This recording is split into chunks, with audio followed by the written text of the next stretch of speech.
Where does creativity fit into compliance? In more places than you think.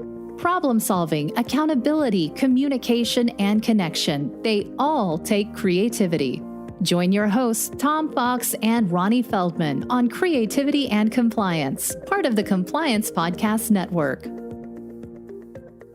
In this episode, Ronnie goes on an extended rant about how compliance officers are measuring training incorrectly, why they're doing it, and how to correct it. This is Tom Fox. Welcome to this episode of Creativity and Compliance. Say hello to the audience, Ronnie. Hello to the audience.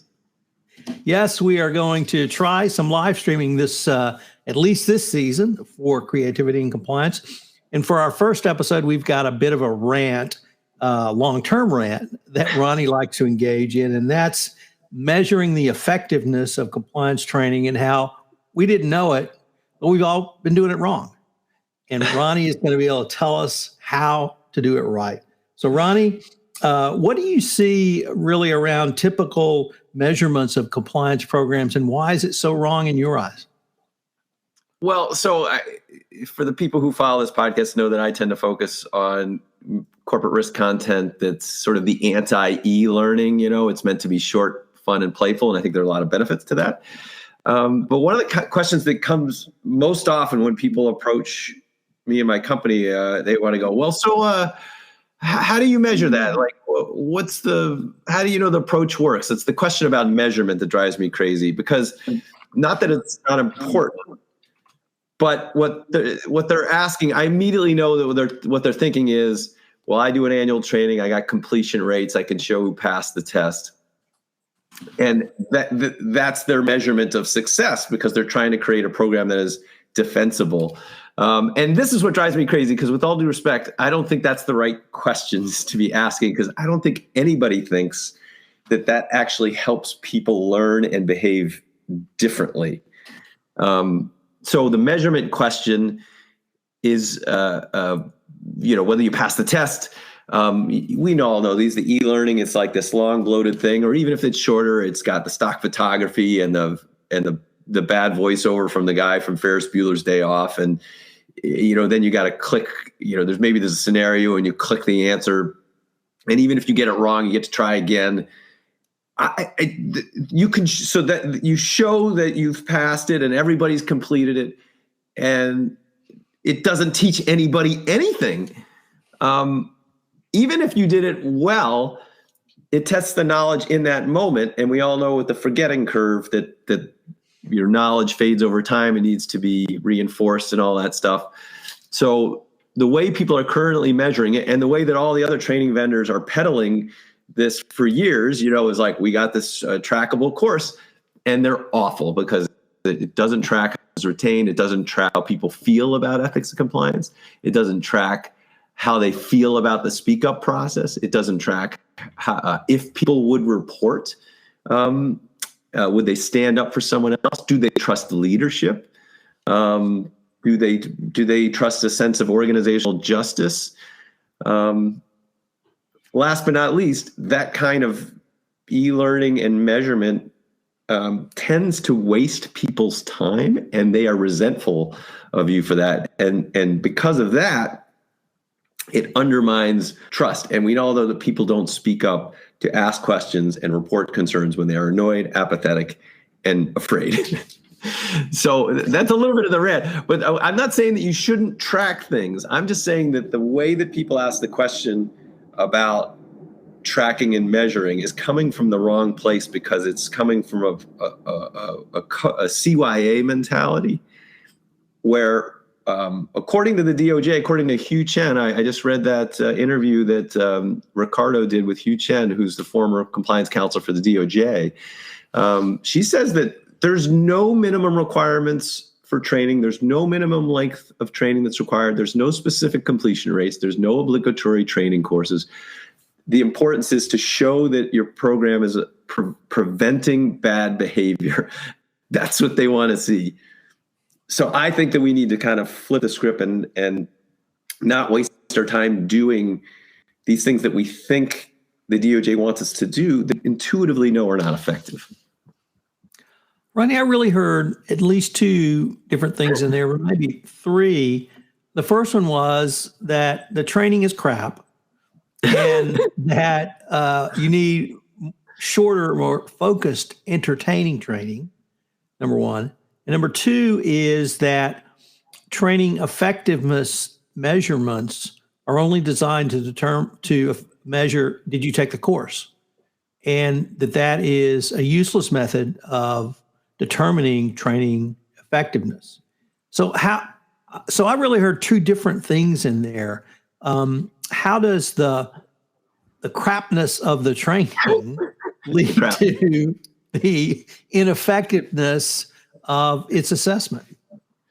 Well, so I'm going to take your question and reframe it a little bit. So my apologies, but I'm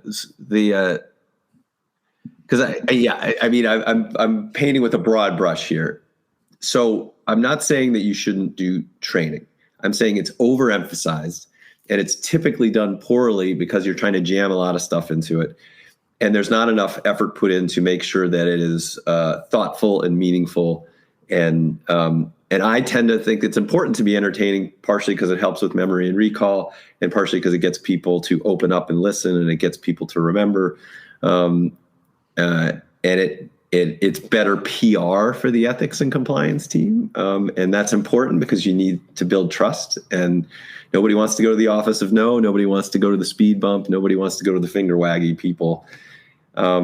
So the most important point to me is, like, we've all heard the phrase culture eats strategy for breakfast. Culture eats training for breakfast. The thing that I think we all intuitively know is that environment affects behavior. What your culture is like is more important than having an effective course. and what I mean by that is, if you've listened to this podcast before, we've covered this subject many times. The social science says that environment has a huge influence on behavior, more so than knowledge. So knowing the right thing, passing the test, doing that training well and passing the test is only a part of the answer, because we're influenced by our leadership. How leadership pushes the right things? That's the old Stanley Milgram experiment, about people will follow authority even when they know something's wrong. And the social environment, which is what our peers think. So I think that we need to be reframing measurement questions and reframing our programs around how do we influence that culture. I actually realize that as I'm talking to you here that I'm not even sure I'm answering your question. Is this tracking with you? I'm just checking in, or am I bringing up more questions? Well, obviously you're bringing up more questions, but what I'm hearing you answer is really part two, which is measuring effectiveness. What I'm not really hearing is why shorter, funnier, or entertaining training clips, or even training live, if we ever go back to that, is more effective than the traditional sort of e-learning platforms. Oh. What is the FCPA? Yeah, our policy says don't do this, you can do that, call here for help. All right, so here's why it's more effective. Well, first of all, intuitively we know that things that are more entertaining are more effective. Like, we know this. This is why we watch television shows and we go to movies, and why you're happy when you're training your kids that they on things that you try and be entertaining and fun. Like, we all intuitively know this. I feel like it's sort of like we're thinking about that a little bit too hard, But shorter is certainly better because of there's the forgetting curve. There's working memory. People only have a limited capacity of stuff they can work on some time at a time, so that even if you know something, you tend to forget it unless it's top of mind. So being in front of people more frequently is important. Also, if we're trying to establish culture, we need to establish that speaking up is something that we all need to do, that it's not tattletaling, and there's this whole social baggage that comes with speaking up. And we need to undo the bad PR that ethics compliance has, because people don't know that you're trying to help them. You're trying to provide advice and support, that you've got their back, and they don't think of you that way. So the reason you need to be entertaining and more frequent in your communications is because you need to get those messages out over and over and over again. It's like an advertising campaign to change the perception about what these resources mean. And the only way you can get in front of people more frequently is if you're entertaining or interesting, or you get message fatigue, or they hate you for it. And I use training differently. So I'm talking about communication awareness. Training is understanding. Honestly, I don't care if they understand what the FCPA is about. They need to know what to do differently in their jobs. So if you're going to focus on targeted training, help them understand what they need to do differently to do their jobs more compliantly. That's an old Ricardo line, versus understanding the policy. And I would argue that even if they don't understand the policy, if they know where the resources are, where to go for help, who to go to for help, and that's a group that wants to help you and support you, that's more important than understanding it, because it's preventative. They're like, I know something's here. I don't know the answer. I'm going to go ask for help. And right now they don't do that. The second part of your question was about measurement. Back to the original rant. There are things you can measure that I think get us closer to having a preventative, effective program. Measuring touch points. How easy is it to access information and resources? How often are things circulated? How easy is it to understand? Speak up reporting numbers over time. How many people are going through the hotline and other channels, and tracking that regularly. Click-through rates. How many times have people accessed the code? How many times have people accessed the ethics portal? How many times have people accessed the policy portal? Surveys, which a lot of companies do. But the things I would be asking are, regular surveys. Do you trust leadership? Do you trust ethics compliance? Do you trust your immediate manager? Do you believe that if something bad happens, that there will be organizational justice? Are people aware of the resources, and do they know how to find them? How likely are you to speak up to report bad behavior, or that you've done something wrong under different circumstances? Like, would you stand up for somebody else? And if you are doing still not convinced, and you feel like you need to do that annual training or quarterly training, measure the knowledge disconnected from that training. You got to measure, do they understand the principle that you want them to understand? But don't do that just right after. Do that, a month later, 2 months later, 3 months later, 4 months later. And I think you'll get a better sense if other people actually know the things you want them to know. Ronnie, our friend Ricardo breaks down the need for training into risk groups. So in his world, 80 to 90% of employees need a general awareness of anti-corruption rules and regulations, policies and procedures, and maybe where to go or how to raise their hand. And there may be 20 or even 10 or 5% who are really high risk, whether they be in sales or some other position, which would either give them the ability to pay a bribe or be subject to extortion, where they would be forced to pay a bribe.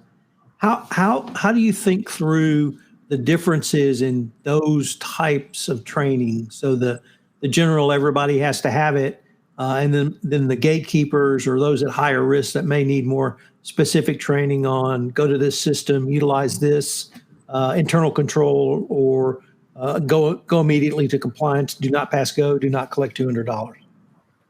Well, so I don't necessarily have a new take on this, because I agree with. Let me say it this way. The DOJ said more targeted training, right? They said awareness, communication awareness is important, and more targeted training. So to me, these are two slightly different points. So I think Ricardo is exactly right in the sense that instead of spending all your effort on that annual training that everybody goes to, that everyone is doing, that we most of them are pretty bad or poorly executed or check the box. Don't spend as much money and time on that. Spend your time on if you're doing training, on the risk groups that have the highest risk, and make that really targeted and focused, and less on the policy and more on how to do their jobs more effectively. I think that's really wise thinking and quite frankly, more effective.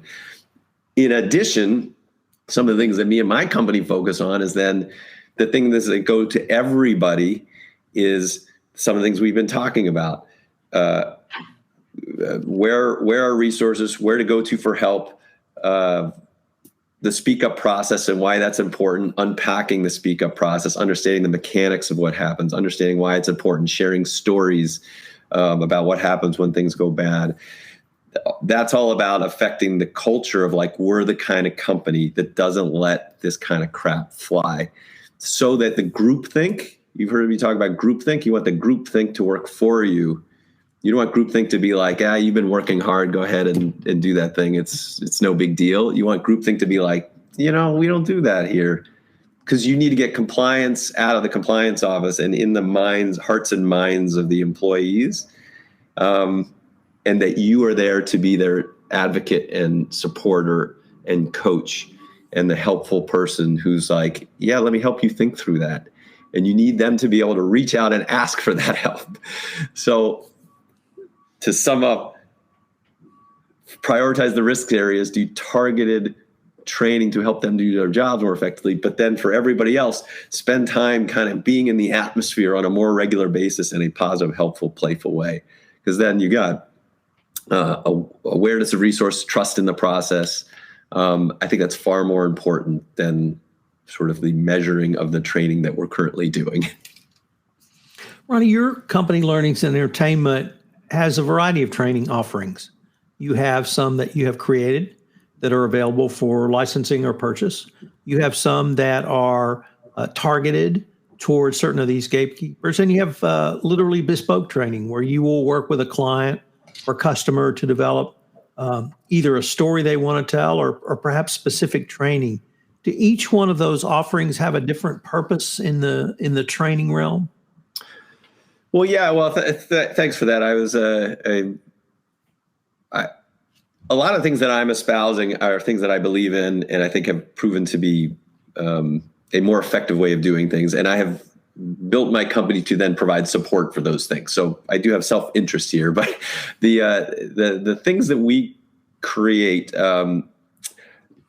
like the communication awareness materials, I tend to focus on things that are like a minute or less, or sometimes 2 minutes or less, because that's to me is, I think of it like advertising. If it's short and interesting, you can put it in more places, which gives you that visibility that you want. It gives you the ability to be more frequent with your messaging. So we do a lot of, and if your message is simple and short, you can be more creative with it. So we tend to do things that are musical or mirror, infomercials and commercials and things of that nature, because it's a simple message done creatively. So anyway, that's sort of stuff that we create. But when you have to be more thoughtful, like you want to provide an example of a scenario that might involve a FCPA violation, or you want people to understand the mechanics of the speak up process, we tend to do stories so that tell a full 360 view of like, here's a situation, here's what happened, then this happened, then these people did this, and then they had this excuse, but they didn't think of these policies, and then here's what happens. So then, we still try and keep that to like 3 to 4 minutes, but at least it's a short way to teach. And if you do want to do courses, I just always say, understand that people know that they're taking a course, so use that to your benefit. Make the course self-aware. If you have some bad stock photography, mention that. If you have some non sequiturs in there, to make sure that they're on their toes. If you have a question, maybe you have 3 serious questions and 1 fun question. This is all about keeping people interested and engaged. You've heard me say this before, but John Cleese, I love the quote from Monty Python, says, the main evolutionary significance of humor is it gets people from the closed mode to the open mode faster than anything else.